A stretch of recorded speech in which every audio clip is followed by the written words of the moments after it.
getting the live stream started.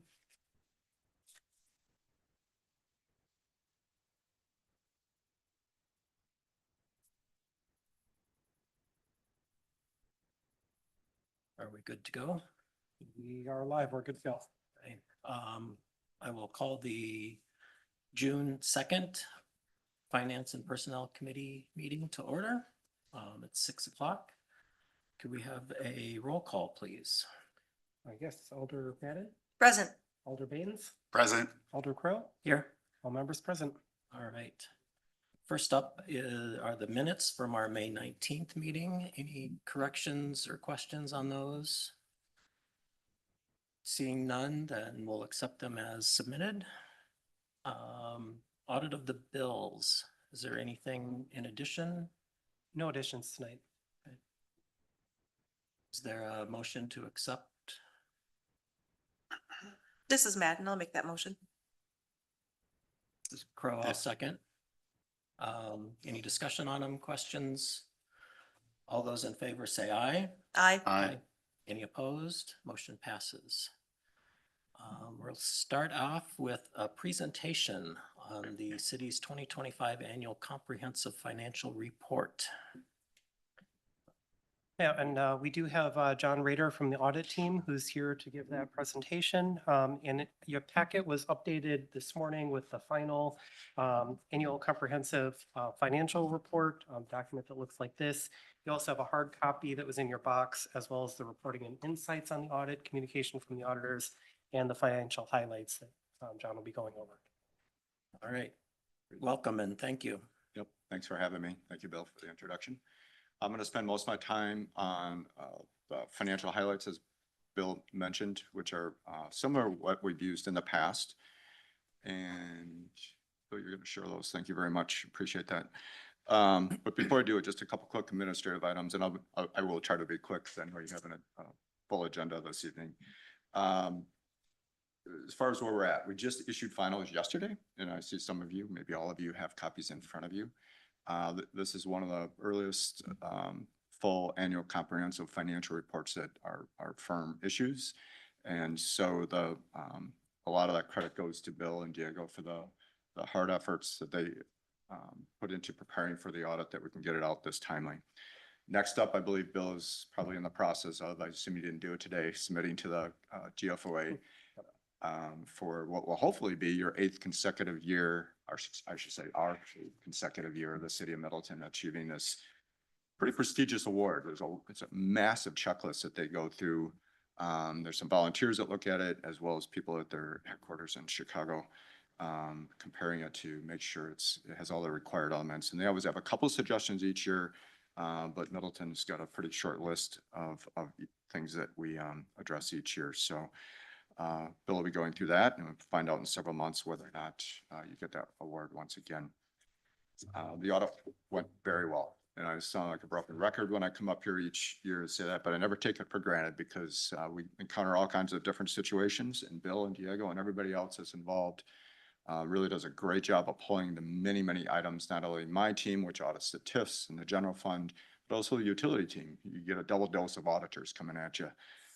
You do a great job of preparing that for us. You're very responsive.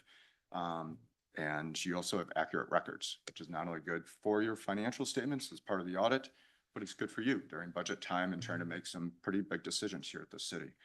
So you know you can lean on those with a high level of confidence. We did have 2 entries this year, but I always say 10 or fewer is really good. And so you're well below that. And those are pointed out in the back of this other report that I'll touch on at the very end. The last thing I'm going to mention before we talk about the numbers is that we issued a clean opinion, an unmodified opinion, which means your financials are prepared according to all the accounting rules or GAAP, and that your numbers are materially correct and all the disclosures are in there that have to be in there. Each year, these statements get a little bit thicker. All right. So I'm going to jump to the page that's up there. And the first couple of slides here are taking a look at your general fund, which, as you know, is your primary operating fund of the city. And this is a snapshot, a bar graph of what is in your fund balance or equity at the end of the year. And this is the best place to look and see the financial health of this fund. So I'm going to start at the very bottom, that non-spendable. There's not much there and it's very similar to last year. And that's what you want. You don't want a lot in here because non-spendable sounds or is exactly the way it sounds. It's not available for budgeting or anything else. It's basically tied up because of GAAP, made up of prepaids, inventories. You know, you can't spend those items. You don't spend inventory, you use it, and non-current receivables. So very small amount. Nothing in restricted, nothing in committed. And so assigned is up to $6.5 million. And the details, there's a number of pieces that make up this balance, and that's on page 42 of the financial statements. But most notably, you pre-fund, started doing this several years ago, but pre-fund some of your compensated absences. These are accrued benefits, vacation and such. And so that is up to $3.5 million. You have carryovers of $621,000. Some remaining funds from the revaluation of 119. Fire had 1.6 million and EMS had $620,000 being assigned at the end of the year. So overall, this went up about $500,000 from last year, which is the blue line. And that is that most of that increase is because, again, of what you set aside in addition to the previous year's amount into compensated absences. Everything else flows up into unassigned. And as you can see, that went up $1.1 million compared to last year. And then at the very top is your total fund balance, which went up $1.6 million for the general fund. That's spelled out in about 2/3 of the way down in this highly summarized income statement. But that increase in the fund balance was mostly driven by the increase, or I should say your revenues coming in over your budgeted amount. So they came in about $2.6 million over.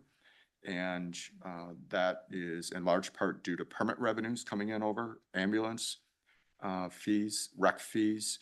And the biggest driver is $1.2 million in investment income above and beyond what you budgeted. And I believe it was over in the previous year too. That is what we've seen at most places as the market continues to be strong and you take a conservative budgeting approach towards that amount. Expenditures came in very close to budget, essentially broke even when you compare it to it of 77,000. There's some categories or departments that are over and some are under. Those are in the back of the financial statements on pages 57 and 58, but nothing too remarkable there to drive it either way. Okay, so then we'll compare that fund balance to your policy on this next slide. And your policy was updated this year, I think in a good direction. In the past, it was trying to achieve about 16 to 33% of the subsequent year's budgeted expenditures. And now it's up to 25 to 40%, which is what we typically see. It gives you a bit more of a cushion for liquidity purposes and unanticipated costs.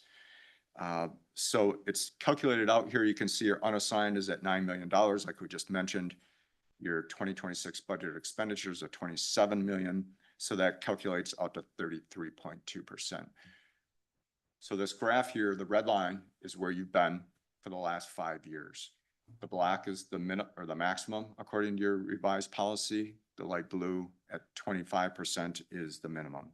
So you've been within policy for the last 5 years in a row, which shows or demonstrates really good fiscal management. If you're curious, other places we audit are those blue dots. This is based upon population in Wisconsin, so similar size entities. So a little bit above your policy. I think a lot of places, because of the fiscal situation here in state funding and the unknown factors, have created that cushion over the last several years. So again, no concerns there for the general fund. Now on page 3, we'll shift gears a bit and take a look at debt, and this is GO debt. And again, the city has a policy, which is great because we don't see that in all situations or all places we go to. State statutes limit the city to 5% of your equalized value. You have a bit more restrictive policy that brings that down to 2/3 of that amount. Your actual percentage that you ended up with at the end of the year was 11%. For comparative purposes, that was 12% last year. And in 2023 was 14%. So it's been inching down a little bit each year. That's pretty low compared to a lot of places that we go to. It's low because primarily this black line, that's your growth 3% increase in your value over the last year. And that's been trending upwards very nicely over the last 5 years. While your debt, that red line, the GO debt, has been inching downwards ever slightly as that debt gets paid off. The bottom of this graph is where the debt is, and you don't have any debt, GO debt, in your utility funds. Sometimes we see that, sometimes we don't. Your utility funds, as we'll see on the last few slides, don't have any debt. So all that is for capital purposes as well as TIFs. No revenue debt, as I mentioned, and any other outstanding obligations are tied up in the compensated absences.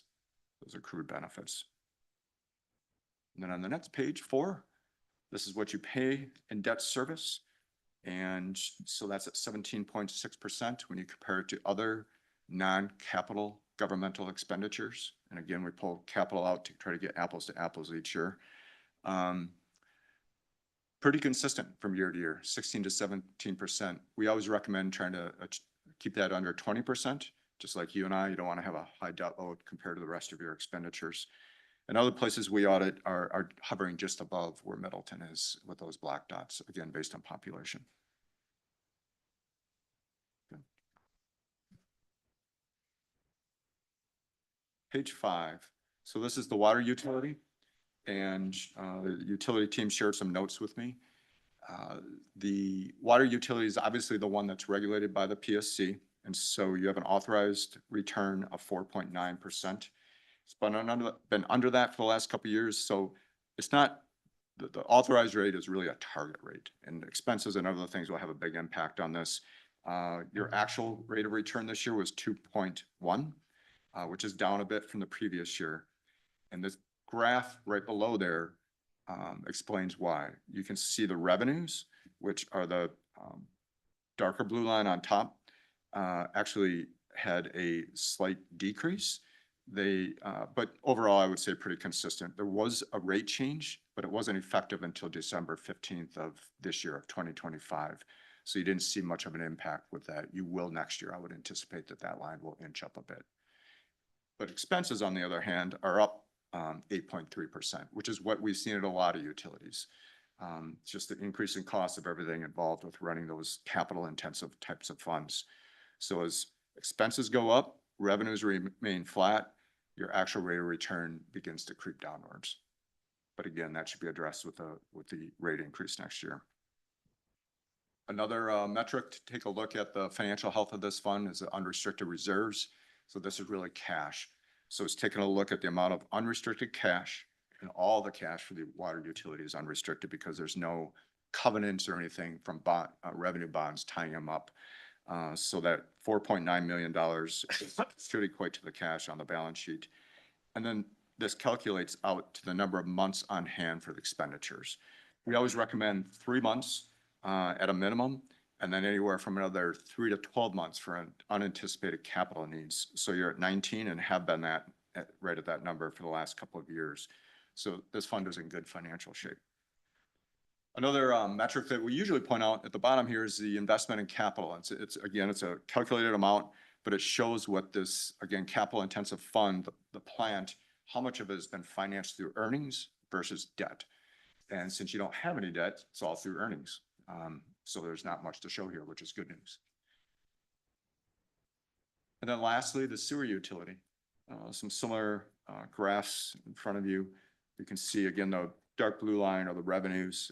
They're up 2% because rates did increase during 2024. So in 2025, you saw the full effect of that, bringing those up a bit. And the expenses here were held even. Unrestricted reserves in this fund are at 9.3. So not as high as the water utility, but still very solid and up from the last couple of years. And again, no debt outstanding here. So it's all coming through earnings as far as the capital. Any questions on the numbers? Do that kind of quickly.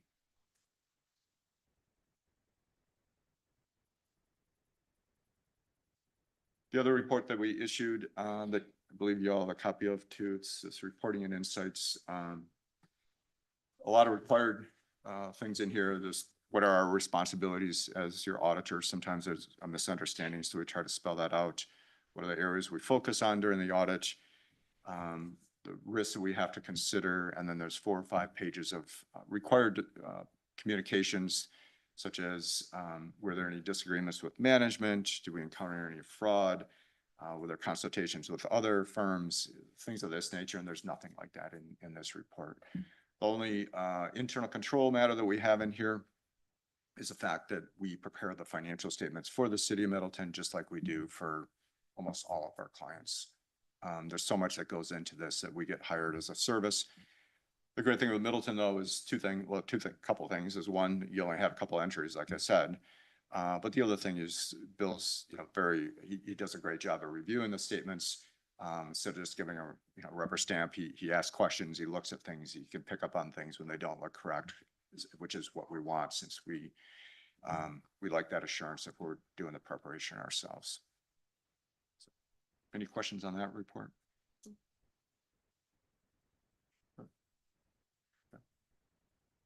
Anybody have comments, questions?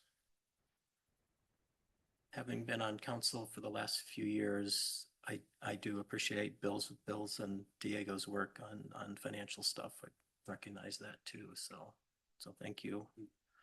Thanks for all the work that goes into the audit. And we're looking for a motion to accept this report. This is Madden. I'll make that motion. This is Baines, I'll second. Any other questions, comments? All those in favor say aye. Aye. Aye. Any opposed? Motion passes. Thank you. Thank you.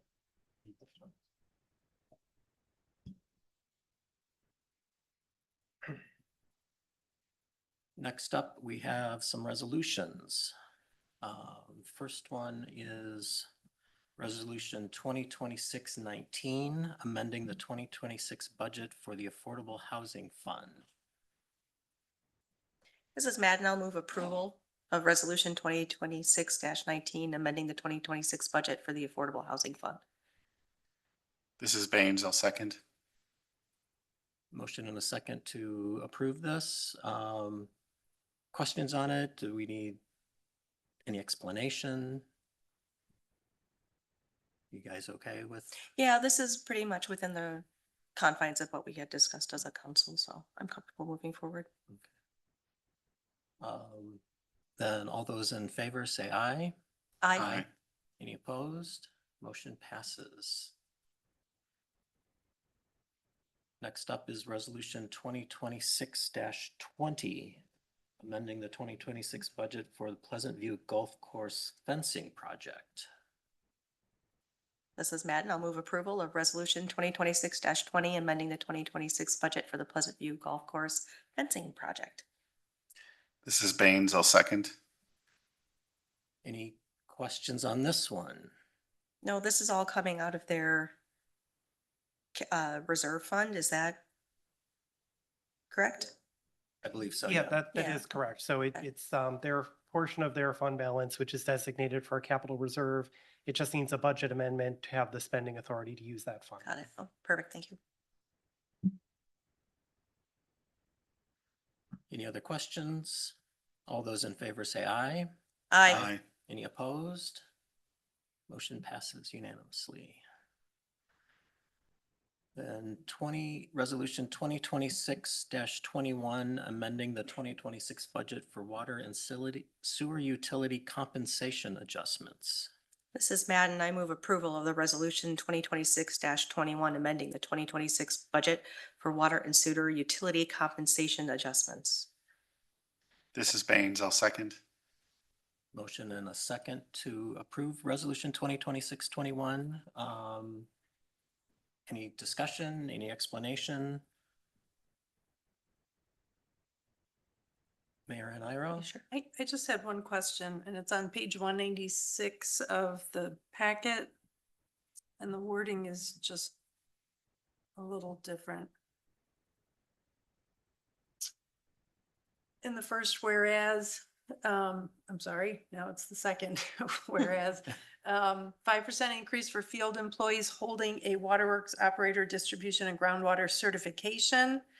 and a 2.5% increase per certification for iron removal and zeolite softening. And I wondered why it's phrased like that instead of 5% increase for field employees holding one certification and a 2.5% increase for employees holding the other. I believe it's 2 certifications. Right, but one could read this as saying, every year that, or every time that certification is renewed, they get another 2.5% bump. The way the certifications work, for clarity, first you have to obtain your water operator certification. So that's kind of like, we'll compare that to your driver's license. Or a CDL, you get your CDL, and then if you want to drive a tanker or a bus or something else, then you have to acquire separate endorsement. But overall, you still have to maintain the main license, if you will. The zeolite and the iron removal are not something that we require in the water utility.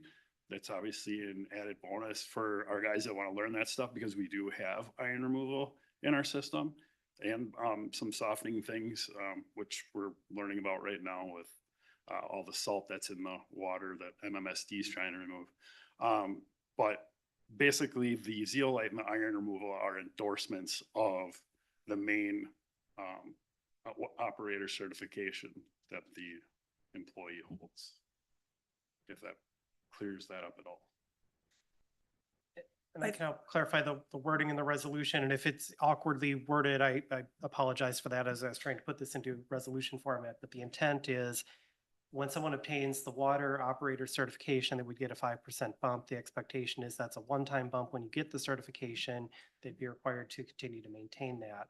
And then for those 2 optional certifications, they would get an additional 2.5% bump for each one of those at the time that it's initially obtained. And again, the expectation is that you would continue to maintain that going forward. So in other words, the field employees who are getting the 5% increase are also eligible to get a 2.5% increase if they're certified for iron removal, and another 2.5% increase if they're certified for zeolite softening?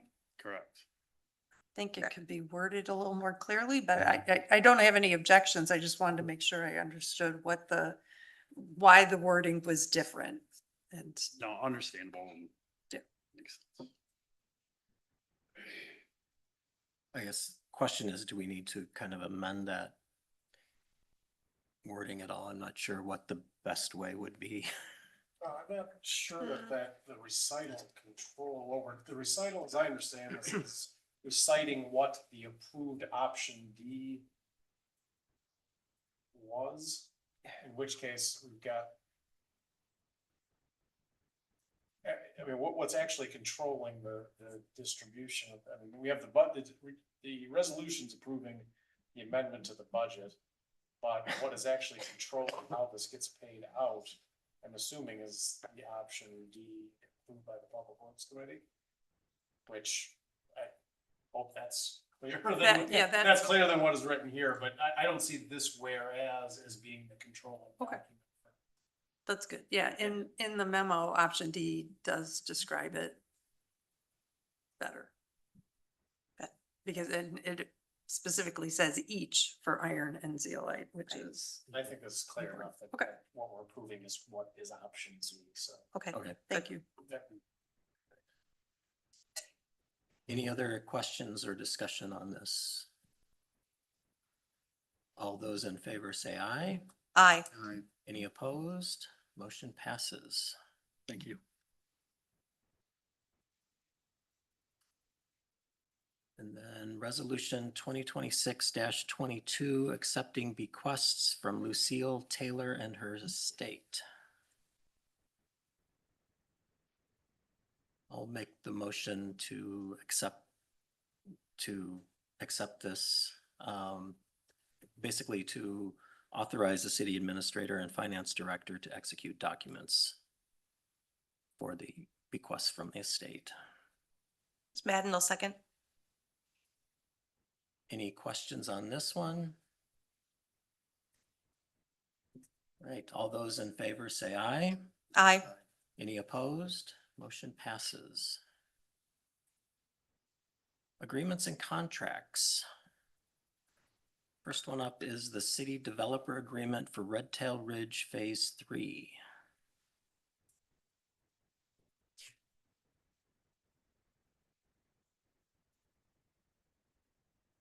This is Madden. I'll move approval of the city of developer agreement for Red Tail Ridge Phase 3. This is Baines. I'll second. Right. Questions on this or any explanation needed? I have one question, and Yeah, it fire off. just is why the reference to Ziegler Farm instead of Pheasant Crossing? On the title, Red Tail Ridge. Yeah, it was just the descriptor for those, for that property. That's still the descriptor? That's what was used in the agreement. Okay.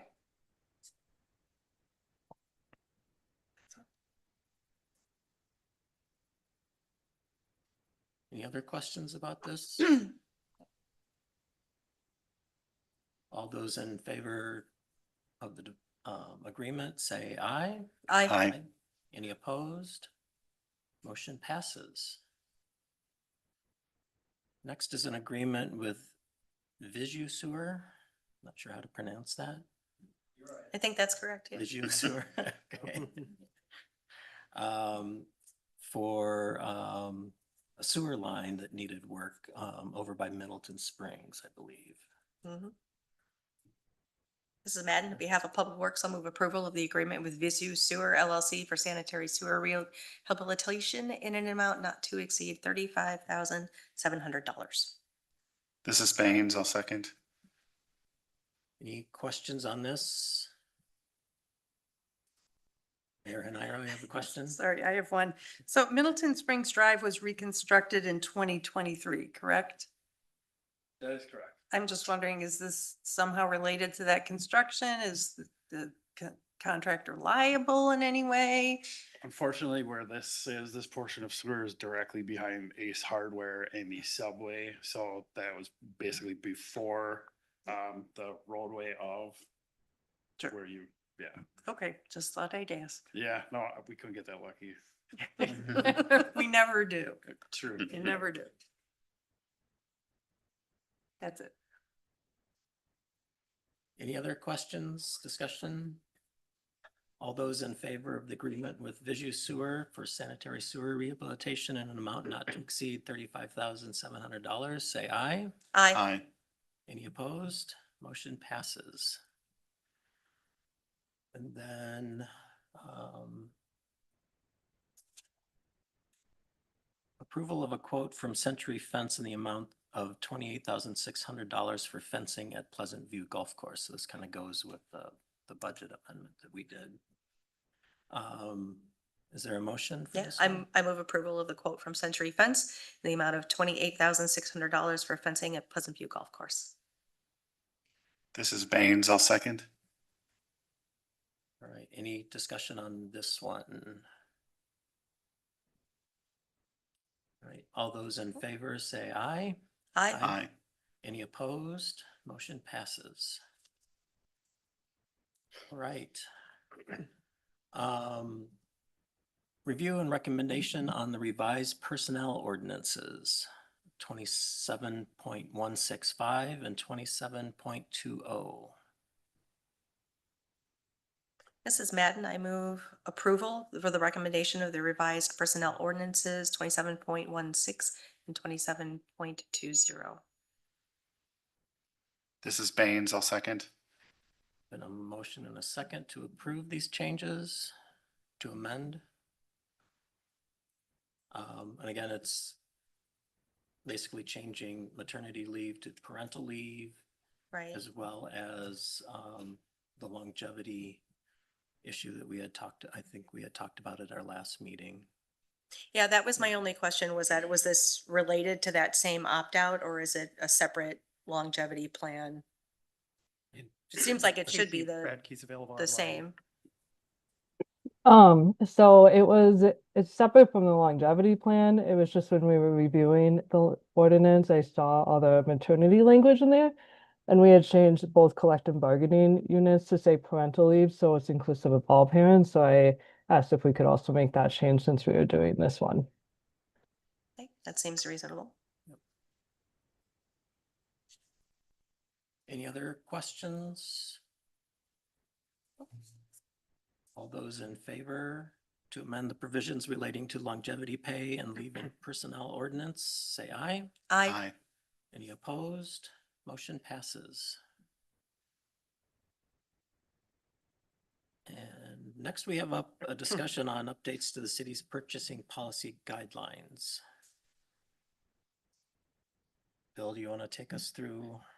Yeah, I can walk through the information included in the memo. So as we discussed last time, the current policy is quite dated. It's in need of an overhaul, and this is a good time to do it as we start work on the ERP implementation. What I did is put together the memo that was in the packet last time. It's again in there this time, kind of highlighting some areas and some initial thoughts of how I think we could consider making changes.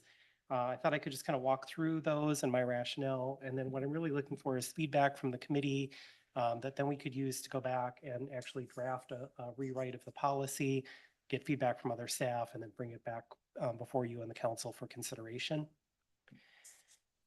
So the main areas that I identified, and feel free to stop me at any time if there's questions, but one of them is recognizing the change in state law that increased the state bidding threshold for competitively bid public works or public construction projects. For many years, that threshold was at 25,000, and that was increased to 50,000. That also included the dollar amount for public notice requirements. So the recommendation would be to incorporate the changes in state law into the revised policy.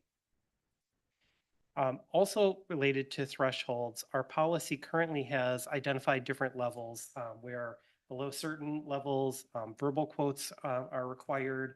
And then it moves to informal written quotes, and then finally to formal written quotes, which would be either like a bid or a formal proposal. Those thresholds are at the lowest level, $500 going up to $3,000, and then a $10,000 threshold. In looking at other policies, plus just given the length of time that's passed, typically I see higher thresholds, and I would recommend looking at a higher tiered structure, tying the high end to 50,000, where formal bids would be required if we adopt the state language related to public construction projects, and then having some interim levels. And what I've suggested as a starting point is looking at what City of Brookfield has adopted. They have items under $10,000 being department head or their designee approving. Over that level, you would also have finance department review. In our new financial software, that would probably be in the form of a requisition, which would then get electronically routed so that we could verify compliance, that if multiple quotes are required, that we can see documentation of that. Then over 25,000, that you would also include the city administrator for approval, and then reserving those largest items of over 50,000 for requiring separate council approval.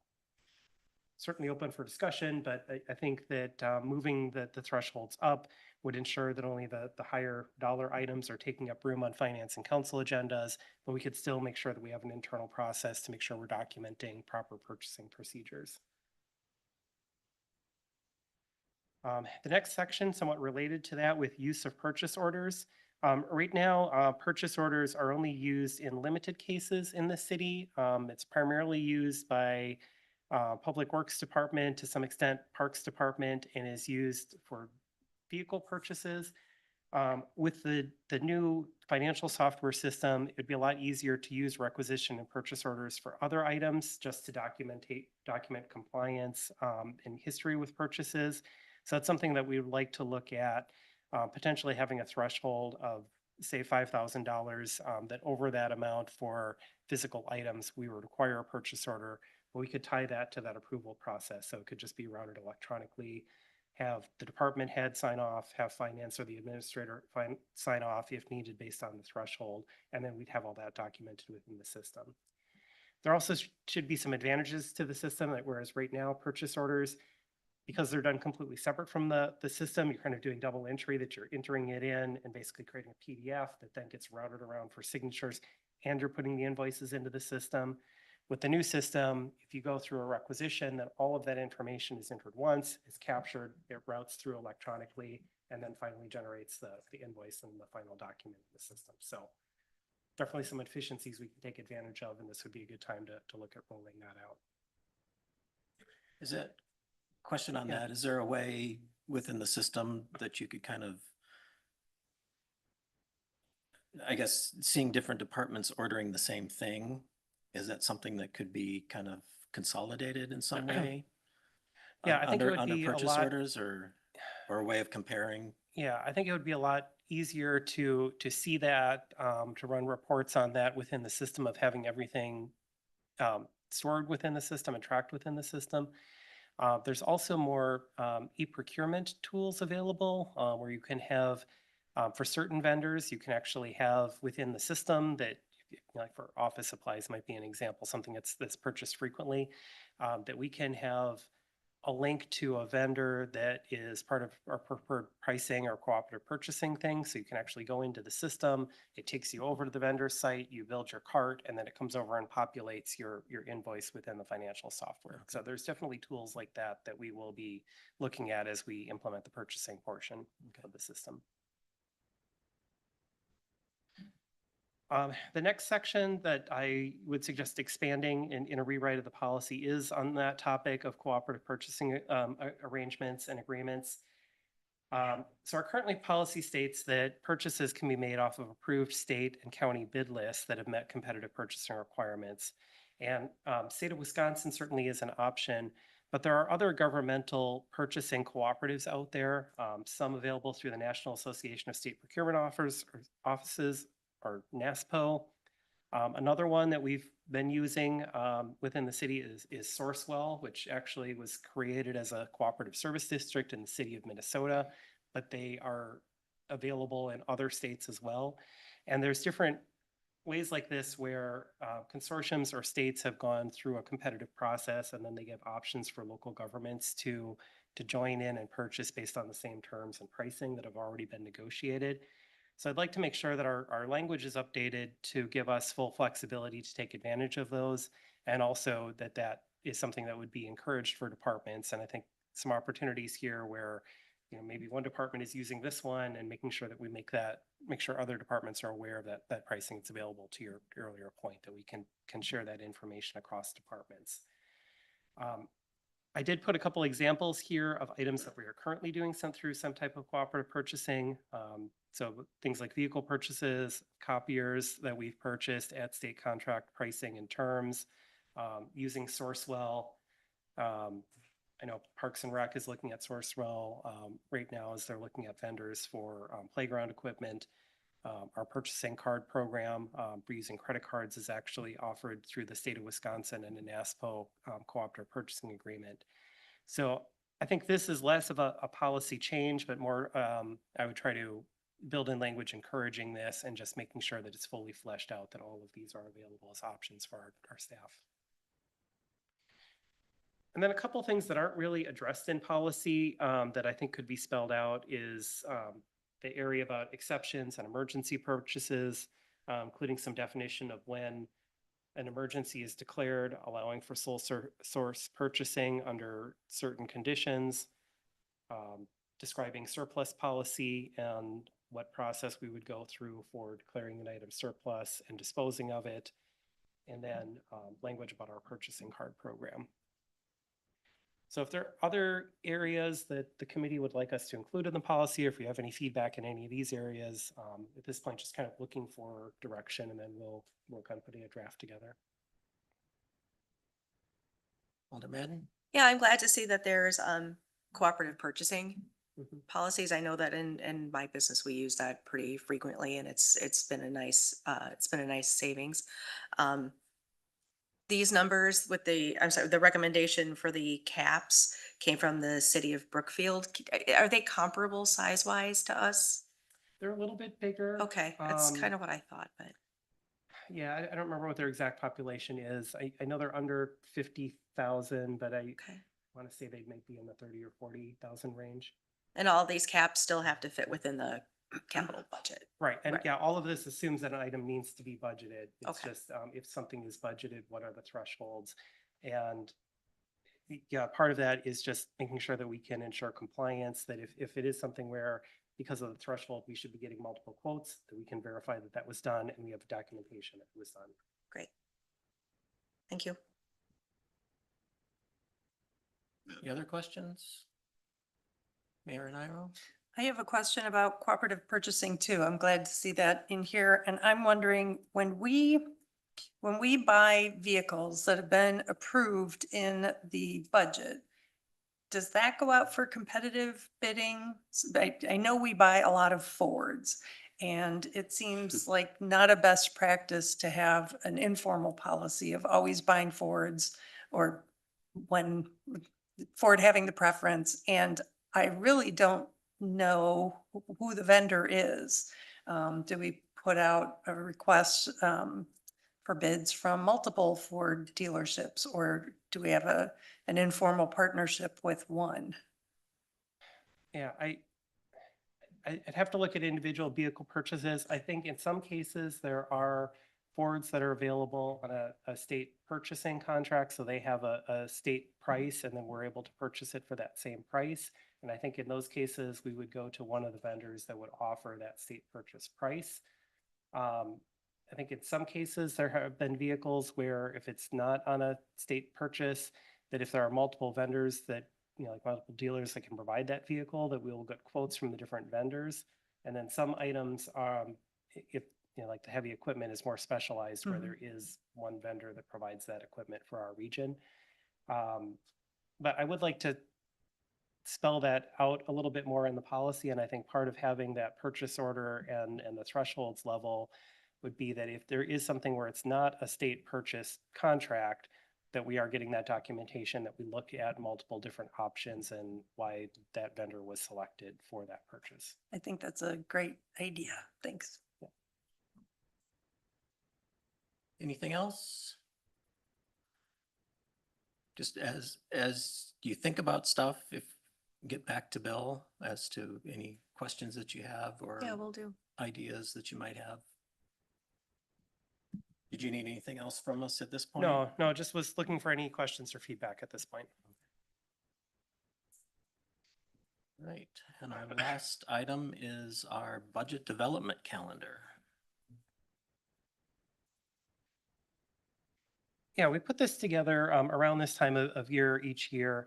The main purpose is to try to spell out the process and start to get some dates on the calendar for what we anticipate for the budget process to look like. This schedule is very similar to what we used last year.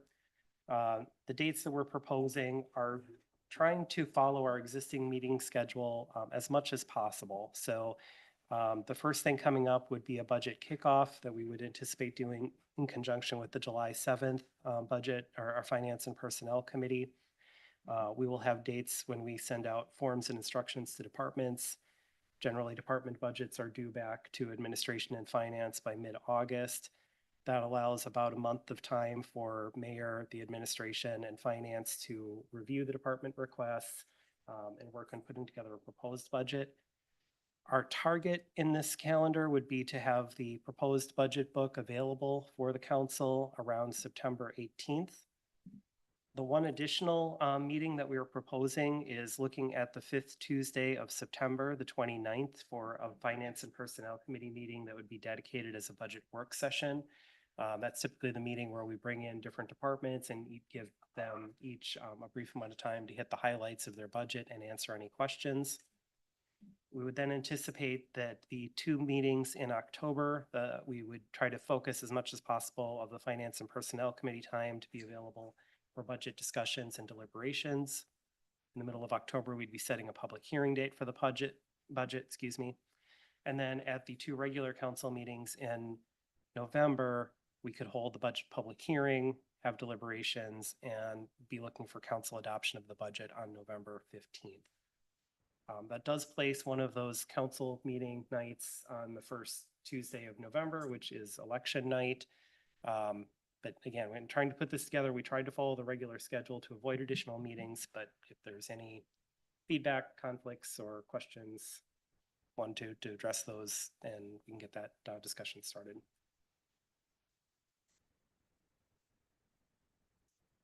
All right, Do you guys have any thoughts on this yet, or?